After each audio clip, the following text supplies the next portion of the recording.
मोहम्मद काशिफ सरदार GM11 news Pakistan अपने crime reporter Mohammad Imran के साथ। ये शेरशाह से जो बंद आ रहा है, ये शेरशाह बाईपास से आगे आके थोड़ा सा ये इस तरफ ये देख लें। टोटल ये नई बस्ती जो है, ये अब आप देख सकते हैं इसमें किस कदर पानी यहाँ तक आ गया है। तो ये आवाम खड़ी है, इनकी कोई शिकवे शिकवायतें हैं जिनको हम सुनते हैं और इनसे पूछते हैं कि अभी तक इनके पास कोई इमदादी कार्रवाई इनके साथ नहीं हुई। तो जी बताएं। अस्सलाम वालेकुम। हाली तो कोई इमदाद ही क्या नहीं है यार। ये दे पे सारे दुनिया बाहर निकले बैठे, ये पानी ये सारा धूप से बैठे है ना, कोई आए बंदा इतना। जी आप बताएं भाई। इमदाद के गरीब घर बहुत सारी है, काफी मकान सामने मकान डटे थे।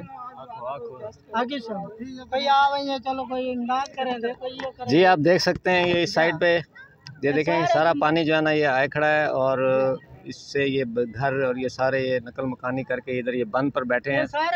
तो अपील की जाती है, मदद करने वाले जितने भी इस टाइम इदारे एक्टिव हुए हैं उनसे अपील है कि इनकी आके सुने, इनकी आके इमदाद करें।